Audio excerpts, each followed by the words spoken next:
Lepo pozdravljeni, spoštovani gledalci in cenjene gledalke v teh poletnih dneh. Nahajamo se na centralni čistilni napravi v Kranju in z nami je Matjaž Berčon, direktor Komunale Kranj. Dober dan. Dober dan, lep pozdrav tudi gledalkam in gledalcem. Tako, Komunala Kranj je zadolžena za veliko področij. Včasih kar pozabimo, da se komunale ukvarjajo s širokim naborom dejavnosti.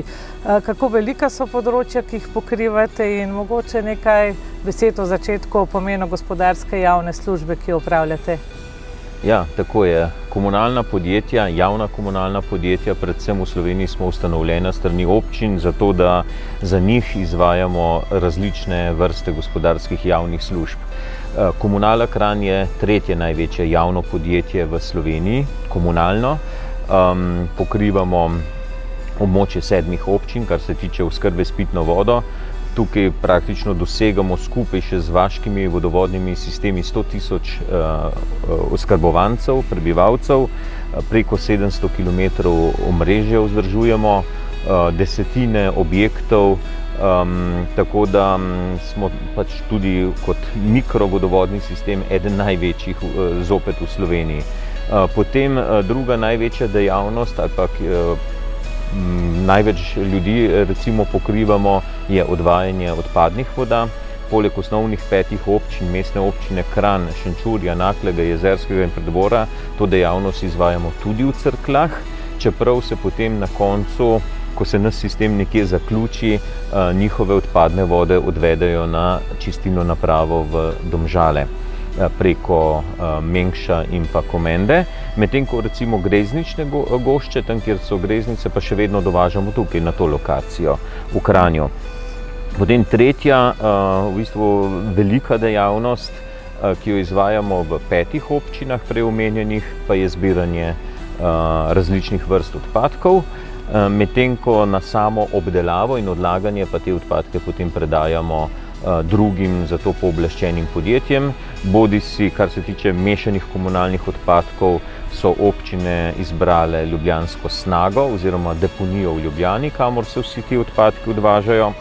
Naprimer, odpadno plastiko oziroma, kot ji uradno rečemo, mešano komunalno embalažo prevzemajo državni koncesionarji, ki jih je izbrala država, in potem imajo razdeljene neke kvote, tako da smo jim dolžni to predati. Večina tega, ali pa kar po domače povedano, vse skupaj konča v sortirnici Kostak v Krškem. Potem imamo recimo biološke odpadke, ki jih tudi zbiramo praktično od vrat do vrat pri vseh tistih uporabnikih, ki se za to odločijo, in te vozimo pa na Vrhniko, naprimer, kjer je izbran izvajalec Rosa. Ta nam prevzame tudi zeleni vrtni odrez, kot temu rečemo. Tega je kar nekaj 100 ton letno, bioloških odpadkov pa sploh veliko. Sploh zdaj v poletnem času, ko se to zbira tedensko, po zimi 14-dnevno. In tam na Vrhniki iz tega potem predelujejo oziroma to predelajo v kompost. In potem seveda cela serija ostalih odpadkov, od stekla, papirja, če izpostavim te 2 frakcije, ki se zbirata tudi na ekoloških otokih. Zopet so določeni koncesionarji, ki imajo za to okoljevarstvena dovoljenja, in potem seveda te verige v bistvu se nadaljujejo tako po nekem spisku. A ste zadovoljni, so te infrastrukturni standardi pri nas visoki? Ja, jaz moram reči, da Kranj z okolico je že v preteklosti dosegel visok nivo, tako na področju zbiranja individualnega od vrat do vrat, kot recimo mreže ekoloških otokov. Tukaj mogoče kljub vsemu izpostavim eno stvar, ki je bila aktualna takoj po novem letu, ko smo umaknili mešano komunalno embalažo z ekoloških otokov.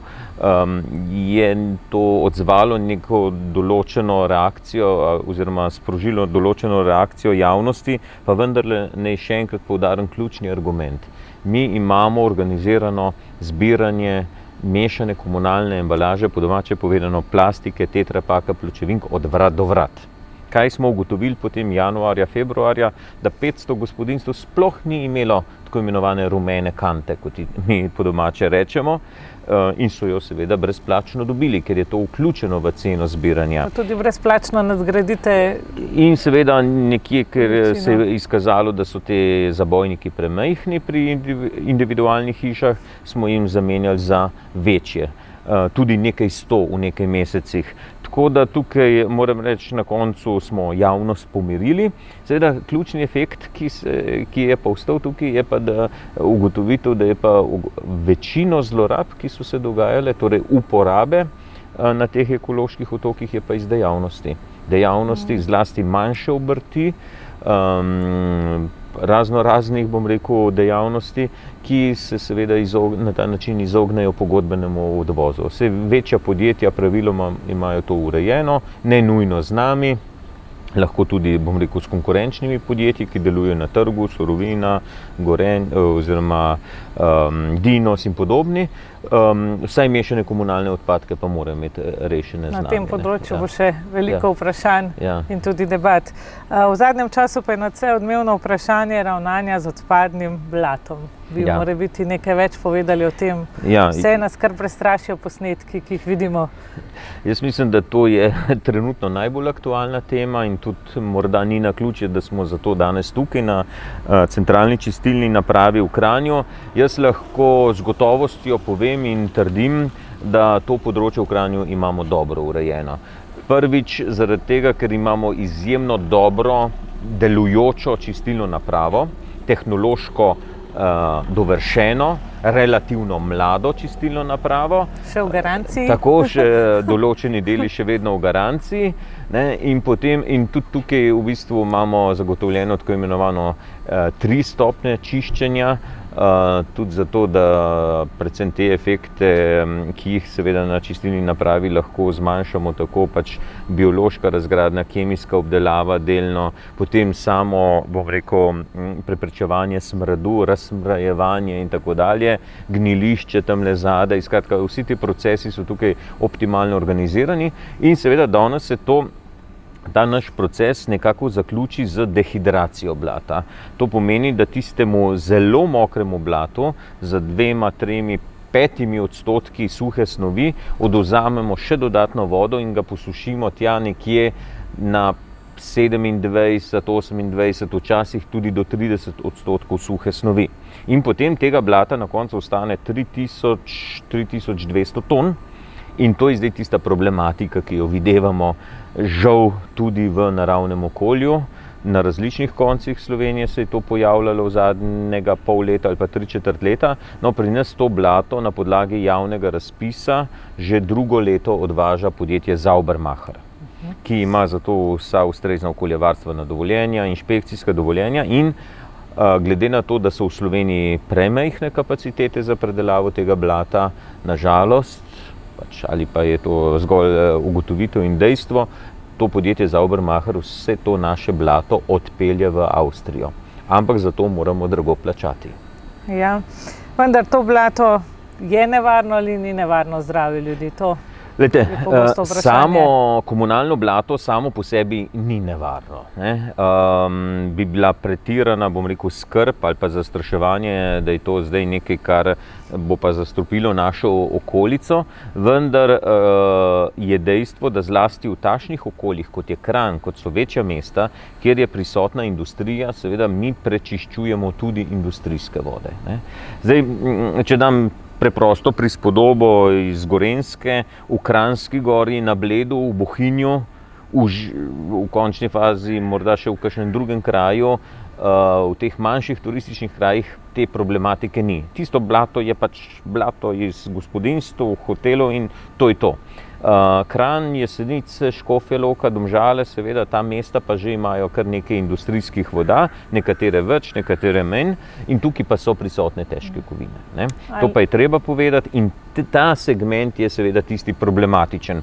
Imamo recimo primere, ravno 3 tedne nazaj sem bil v Novem mestu, kjer stojita druga ob drugi 2 čistilni napravi. Tovarna Krka Novo mesto, kjer so samo industrijske vode, ima izključno svojo čistilno napravo, 100 metrov naprej, 200 metrov naprej je pa pač občinska čistilna naprava, kjer se pa zbirajo vse komunalne vode Novega mesta in ostale industrije. Ne. Tako da tudi te modeli so v tako izrazito, bom rekel, ali pa obremenjenih primerih, kot je recimo primer tovarne Krka. Kako pa država to rešuje? Ima določeno strategijo na tem področju? Država tega ne rešuje. Država celo pravi, glede na to, da se je sedaj Ministrstvo za okolje in prostor moralo odzvati, lahko bi se seveda že davno prej, zdaj se je pa vendarle zganilo zaradi teh pojavov, kjer zelo preprosto povejo, to je občinska gospodarska javna služba in občine naj poskrbijo za reševanje tega. Seveda o tem bi lahko razpravljali na dolgo in široko. Jaz osebno menim, da bi država morala že desetletja, vsaj 20 let nazaj poskrbeti in bolj načrtno in sistemsko usmerjati investicije, čeprav občinske, v to, da do tega pojava danes v letu 2019, 2020, 2021 ne bi prišlo. Konkretno, ko se je leta 2014 nadgrajevala ta čistilna naprava, kjer se trenutno nahajamo, je bilo recimo v prvotnih načrtih predvideno sušenje blata. Vendar to, o čemer danes recimo razmišljamo, vse povsod zato, da bi zmanjšali te količine in si tudi pocenili storitev, vendar je takrat strani države, ki je pa seveda primaknila nekaj evropskih sredstev kot posrednik, bilo jasno povedano, ne, tega ne bomo sofinancirali in zato se je takratna skupina, ki je delala na tej prenovi, na tem projektu, žal morala tej napravi odpovedati. Čeprav imamo danes vse prostorske in tehnične pogoje, da tako napravo inštaliramo. Ne. In tukaj se pa vidi, da ta država ni imela politike, ni imela strategije ali pa je morda, žal, moram tudi to povedati, zavestno to naredila, zato da se je sprožil tak problem, kot se je sprožil. In kako boste sodelovali z občinami, da boste to problematiko najbolje rešili? Jaz sem v zadnje 3/4 leta skupaj s sodelavci pripravil eno analizo stanja ali pa možnih rešitev. Kratkoročno gledano se seveda najboljša opcija kaže v sušenju tega blata, kjer še tistih 70-75% vode probamo odvzeti, tako da pridemo na 90% sušine. S tem seveda zmanjšamo količine, pa tudi stroške odvoza za približno 2/3. To pa pomeni 500 000 letno v našem primeru. Naprava za sušenje pa stane 1 milijon evrov. To pomeni, dobesedno v 2 letih imamo tako investicijo pokrito in je ekonomsko zelo smiselna in upravičena, zlasti v odnosu do naših uporabnikov, do katerih smo žal morali februarja oziroma marca dvigati cene. Ampak dviguje se vse, je za pričakovati. Ja, žal to je strošek, na katerega mi v tem trenutku nismo imeli vpliva. Ukolikor pa seveda v tem trenutku pristopimo k tej investiciji, lahko napovem v roku leta pa pol oziroma ob vstopu v leto 2023 nižje cene. Vendar do tja seveda je treba sprejeti še nekaj odločitev. Ne nazadnje imamo v neposredni soseščini organizirani 2 civilni iniciativi, ki načelno nasprotujeta kakršnikoli, bom rekel, nadgradnji, ukolikor ta ni okoljsko seveda popolnoma sprejemljiva. Že danes poteka en sestanek na to temo, tako da mi bomo ta dialog odprli in jaz računam, da nekje do septembra tudi skupaj našli rešitev, kako to narediti. V tem primeru, kot rečeno, bi naslednjo pomlad lahko celo pričeli z sušenjem tega blata v okviru dobesedno obstoječega procesa dela, ki je tukaj organiziran in kot z nekimi finančnimi efekti, kot rečeno, tam vsaj na začetku leta 2023. To je ena izmed čisto kratkoročnih rešitev, pomagaj si sam. Vse rešitve je treba na kratek rok iskati. Tako. Zdaj na dolgi rok evropska zakonodaja, predpisi zahtevajo do leta 2030 tako imenovani monosežig. To je tudi nekaj, o čemer se danes bere v različnih medijih. O tem daje izjavo trenutno ministrstvo, zbornica komunalnega gospodarstva, vendar ne, to morda premalo poudarjajo, nikjer v Sloveniji prej kot v 5 letih ne bo nastala nobena sežigalnica. To vemo iz splošnega znanja, tudi na področju sežigalnic za bom rekel, klasične odpadke je to jasno. Skratka, prej sem pa pač navedel številke, ki govorijo, ekonomika pa pravi, da se v 2 letih ta zadeva splača. Do leta 2030 je pa še 9 let. In nobene garancije, da bo čez 5 let sežigalnica, še 2030 ne vemo, če bo. Ne? Zagotovo pa sem prepričan, da je ne bo v Kranju, da se bomo pridružili eni drugi regijski oziroma medregijski iniciativi, zlasti, ker že preliminarne študije kažejo, da več kot 3, 4, 5 sežigalnic v Sloveniji naj ne bi bilo. Se kot ena izmed največjih komunal povezujete tudi z drugimi. Tako kot danes vozimo odpadke v Ljubljano. Ja. No, področje, za katerega se zdi, da ga uporabniki najbolj povežejo s komunalo, je vsekakor področje ravnanja z odpadki. Kako trenutno vidite, da je stanje po občinah, ki jih pokriva komunala Kranj? In seveda malce ste že napeljali na oddajo mešane komunalne embalaže. Je sedaj vse v najlepšem redu? Ja, moram reči, da lansko leto je potem minister Vizjak potegnil kar nekaj potez. Praktično smo bili deležni 3 interventnih zakonov, ukrepov, ko je država presekala ta gordijski vozel, ko koncesionarji v tem njihovem nedefiniranem odnosu z državo niso prevzemali zadostnih količin te mešane komunalne embalaže in seveda je ostajala na dvoriščih komunalnih podjetij. Tako da ta problematika se je nekako reševala, ni se še rešila dokončno. No, zdaj pred nekaj tedni smo bili deležni nove napovedi ministra, ki mislim, da gre v pravo smer. Da to mora biti zelo centralizirana javna služba, da tako kot je bilo sedaj nekaj let, da je v bistvu dejansko bilo to prepuščeno trgu, pa to na zelo nedefiniran način, kar pomeni, da so dejansko ta podjetja nekako imela škarje in platno ali pa v rokah, ali pa so državo in občine in komunale enostavno stisnile v kot. Tako da jaz pričakujem do konca leta prenovljeno zakonodajo z tega področja in da potem nekako v bistvu pridemo v neke normalne tirnice. Prej sva rekla, da infrastruktura, ki je na področju ravnanja z odpadki, je relativno dobro razvita. Dotaknil sem se nekoliko ekoloških otokov, pa bi tukaj zdaj nadaljeval. Ja, lejte, uredba... Onesnažica na okolice, tudi to ljudje vidijo, ne? Ja, uredba govori o tem, da naj bi na vsakih 500 prebivalcev stal en ekološki otok. V Kranju in v sosednjih 4 občinah, kjer izvajamo to dejavnost, je ekološki otok na 234 prebivalcev, če sem zelo natančen. Tudi zelo moderni ekološki otoki. To pomeni, da jih imamo po domače povedano lahko pol preveč. Seveda ta trditev ni takšna, kot sem jo ravnokar povedal, zato ker v skoncentriranih naseljih je več kot 500 prebivalcev na ekoloških otokih, medtem ko na podeželju razpršenem je seveda lahko ta številka bistveno manjša. Zagotovo pa to pomeni nek trend zmanjševanja števila ekoloških otokov in njihova optimizacija v smislu, zlasti tam, kjer smo te stvari že začeli v lanskem letu in se lepo obnesejo, da smo pričeli z vgrajevanjem podzemnih zbiralnic. Ljudje so jih lepo sprejeli. Prvič zato, ker so čedne, lesene, pašejo nekako sploh v to podeželsko okolje in kar nekako človeku ni dano, nima srca, da bi tam po domače povedano svenjal.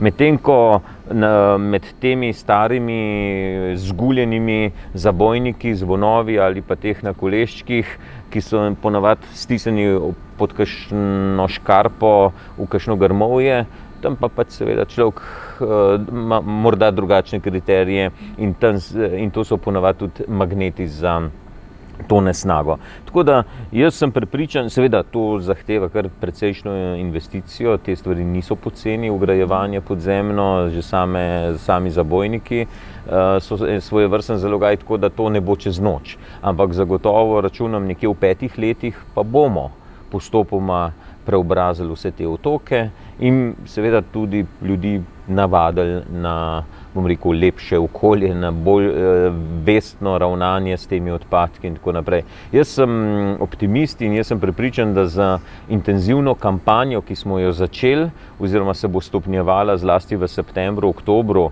tako imenovani zero waste koncept ali po domače, po slovensko, strategija oziroma pot do družbe brez odpadkov. Kar je seveda nek nedosegljiv ideal, pa vendarle vse, kar naredimo na področju zmanjševanja odpadkov, na področju ločevanja, recikliranja smo že danes zelo dobri. Tukaj moram jaz tudi gledalke, gledalce, torej naše uporabnike pohvaliti.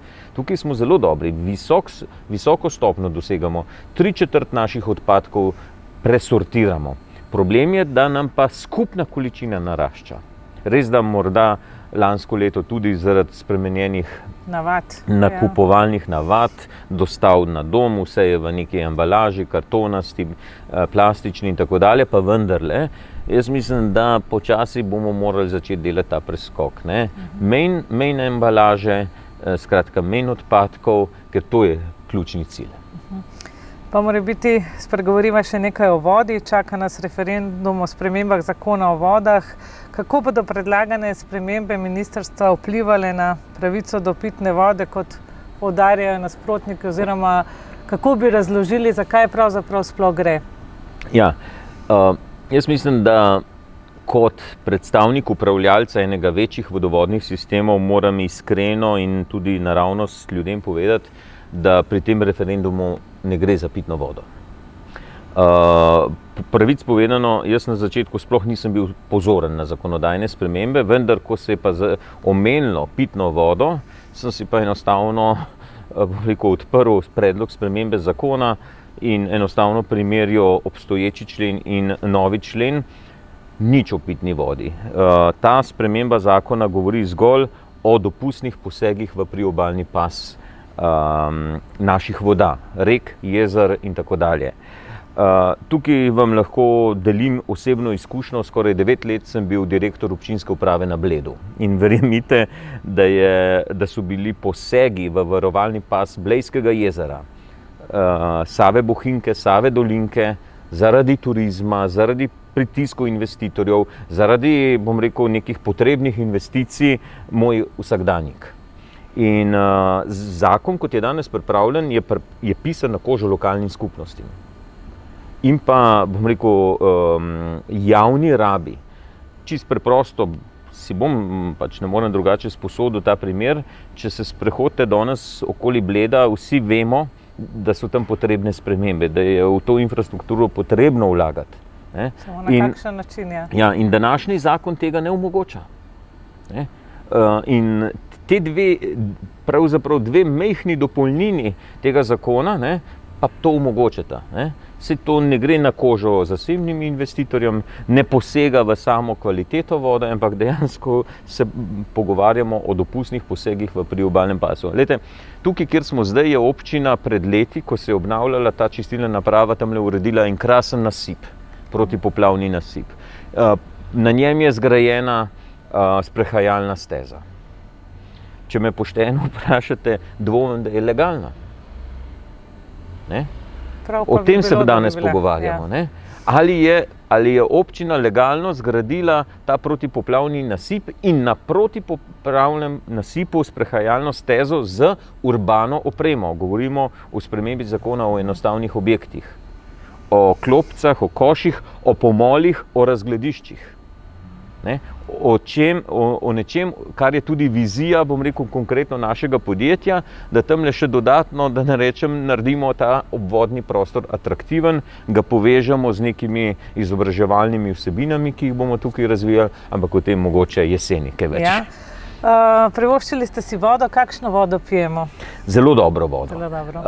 Voda iz kranjskih vodovodnih sistemov, od Bašlja, Čemšenika, Nove vasi, ne nazadnje Krvavca, pa tudi vrtin tukaj v Kranju, Spodnje Save, sredi Medvod.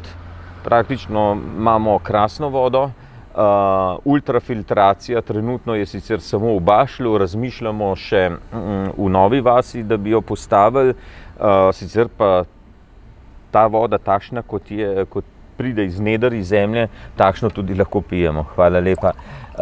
Večji problem imamo recimo ob deževnih dnevih, ko ta površinska voda zakali. Ampak to je naraven pojav, ne? In ko so opozorila v Kranju in okolici, da je treba vodo prekuhavati, to ni zaradi tega, ker bi nekdo gnojnico zlil vanjo ali pa da bi bila kakorkoli drugače sporna, ampak enostavno zato, ker nam naš pomemben delež predstavljajo površinski vodni viri. Te pa normalno, da zakalijo. Zdaj, ko smo imeli en mesec suše, prej in toliko snega. Ali bo motena oskrba s pitno vodo, če bo preveč suše? Ne, nikakor ne. Se pravi, kvečemo ob teh nenadnih, plohah, nevihtah, potem ta površinska voda seveda to vse spere in takrat dan, dva zakali voda, ampak kot rečeno, priporočen je ukrep prekuhavanja, še zdaleč, da bi bila pa ta voda, sporna. Zelo lepo teče pogovor, pa mora biti ob koncu nekakšen apel, kaj storiti za dvig bivalne kulture, bivalne ravni pri ljudeh, izboljšanje stanja okolja, kaj bi dejali? Ja, pomesti je treba pred lastnim pragom, pa nič drugega, ne. In kot prej rečeno, najboljši odpadek je tisti, ki ga ni. Tukaj v bistvu pride do tega zavedanja, tako kot zdaj, ne. Lahko bi imela tukaj 2 plastenki, tako imava pa 2 kozarca, ki se pomijata vodo iz pipe. Nič ni škoda, če jo potem zliješ krožam, vrne se tja, kamor se mora vrniti in to so tiste, glejte, ko se danes pogovarjamo o tako imenovanem zero waste, nimamo žal neposrednega slovenskega izraza, ker je to pač mednarodna blagovna znamka, ne. Najbolj zero waste so bili še naši starši, mi smo še tista generacija, ali pa da rečem naše babice in dedki, ne. Ko smo hodili, ne vem, škrniceljni v trgovino, ne. Ko smo v časopisni papir zavijali solato, ne. Pa se v šolah je že, recimo Simonjenko šola, vem, da otroci nosijo stekleničke. Se pravi, nama je danes sicer zmanjkalo časa, prepričan sem, da bo v jesenskem času, namreč vmes pripravljamo tudi eno našo strategijo našega podjetja, Komunale Kranj na poti ali pa za prehod v krožno gospodarstvo in takrat jaz mislim, da bo lepa priložnost, tudi mogoče kakšna prezentacija na to temo, kaj vse so, tiste drobne stvari, ki jih lahko kot posamezniki, kot družine, kot kolektivi, podjetja, organizacije naredimo, pa mogoče se samo spomnimo kakšnih, primerov iz otroštva, iz soseščine, iz potovanj. Druga stvar, ki bi jo želeli, in tista je predvsem povezana tudi prav s tem območjem, kjer zdaj se nahajamo, ki je prazno, neizkoriščeno, je razvoj izobraževalnih programov, tako kot ste rekli, mi bomo štartali enostavno na otroke v vrtcih in šolah. Prvič je to dobrodošla popestritev njihovih programov, otroci so izjemno hvaležna publika, ker to prenesejo domov, ker imamo starši potem slabo vest, ker otroci več vedo kot mi. In tako dalje. To je dobra popotnica za življenje. Tako, ne? In jaz mislim, da tukaj lahko največ naredimo. Ne? Tudi v našem novem upravnem centru praktično gradimo predavalnico, izobraževalni del in bo to, v bistvu ne bojo samo nove pisarne, ampak dejansko bo to res center krožnega gospodarstva, center ponovne uporabe in znanja, obnove znanja. Z veselim izrazom torej zrete v svetlo prihodnost. Hvala lepa, direktor Komunale Kranj, Matjaž Bačon je bil z nami. Zaenkrat vam zaželim samo eno lepo, toplo, vroče poletje, ne prevroče, obilo tekaških in morskih užitkov. Skratka, lepo se imejte do naslednjega snidenja. Ja, hvala tudi vam za ta lep pogovor in tudi lep pozdrav gledalkam, gledalcem in uživajte v tem lepem poletju, ki je pred nami. Srečno.